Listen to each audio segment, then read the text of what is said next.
মঞ্চে আমি মাননীয় বিধায়ক শ্রী দীপায়ন চক্রবর্তী মহাশয়কে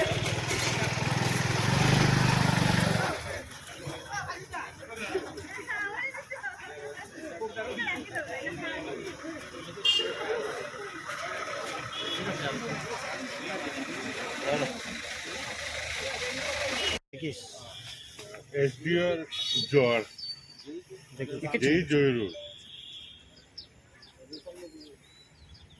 ওদের পাইলে এখন মনে হয় আইকরা রিপ্রেজেন্টেটিভ হিসাবে দরকার নেই।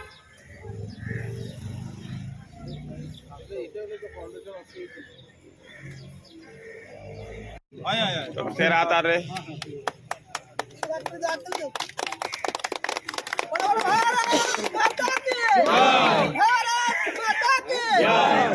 দীপায়ন চক্রবর্তী কি জিন্দাবাদ, দীপায়ন চক্রবর্তী কি জিন্দাবাদ, দীপায়ন চক্রবর্তী কি জিন্দাবাদ, বিজেপি জিন্দাবাদ, বিজেপি জিন্দাবাদ, বিজেপি জিন্দাবাদ, নরেন্দ্র মোদি জিন্দাবাদ, নরেন্দ্র মোদি জিন্দাবাদ, হিমন্ত বিশ্ব শর্মা জিন্দাবাদ, হিমন্ত বিশ্ব শর্মা জিন্দাবাদ, দীপায়ন চক্রবর্তী জয় জয় শ্রীরাম,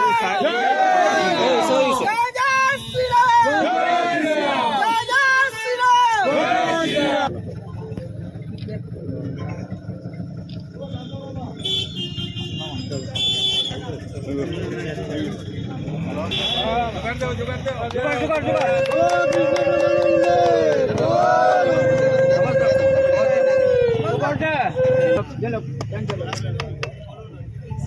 তোমরা একটু দিবাই ফুল তোমরা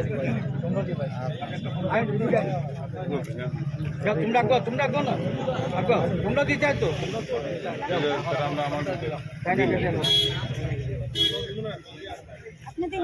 না না না। আজ কনকপুর বাজার অঞ্চলে পিডব্লিউডি ডিপার্টমেন্টের অধীনে মাননীয় মুখ্যমন্ত্রী ডক্টর হিমন্ত বিশ্ব শর্মার সহায়তায় আমরা একটি বক্স সেল কালভার্ট নির্মাণের জন্য আবেদন রেখেছিলাম। এই আবেদনে সাড়া দিয়ে বক্স সেল কালভার্টের আজকে আনুষ্ঠানিকভাবে তার শিলান্যাস হয়েছে, কাজ শুরু হবে। দীর্ঘ বছর থেকে পুরনো একটা ব্রিজ আছে, এই ব্রিজে গাড়ি চলাচল করতে অসুবিধা হয়, একসাথে দুটা গাড়ি যাওয়া সম্ভব না। সেই কথা চিন্তা করে আমি একটি প্রপোজাল দিয়েছিলাম, আজকে তার শুভ শিলান্যাস হয়েছে। আমরা আশা রাখছি কনকপুর অঞ্চলে ভারতীয় জনতা পার্টির সরকার আসার পর মুখ্যমন্ত্রীর নেতৃত্বে যেসব উন্নয়ন হচ্ছে, এটা বিগত দিনে কংগ্রেস সরকারের সময় হয়নি। আমরা লক্ষ্য করেছি যে এখানে কনক সংঘ ক্লাব বা জাগৃতি ক্লাব, এই ক্লাবগুলো তারা অনেক স্যাক্রিফাইস করেছেন। যখন রাঙ্গিরখালে বোথ সাইড গার্ডওয়াল কনস্ট্রাকশনের কাজ শুরু হয়, এই ক্লাবগুলো ভেঙে দেওয়া হয়েছিল। নতুন করে তারা জায়গা কিনে ক্লাব বানিয়েছেন, মূলত তাদের সহায়তায় এই কাজগুলো শুরু হয়েছে। তারপর থেকে উন্নয়নের জোয়ার। আজকে ব্রিজের ফাউন্ডেশন স্টোন হবে, পাশাপাশি এই ব্রিজের পাশে যে রাস্তাটা রয়েছে এই রাস্তাও বড় হবে। এই রাস্তারও অলরেডি প্রপোজাল আমি দিয়েছি।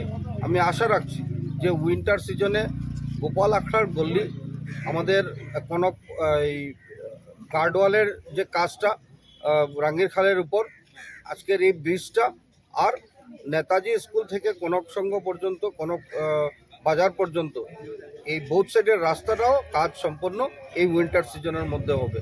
তো বিগত দিনে কংগ্রেস সরকারের সময় এমন কাজ আমরা কখনো দেখিনি।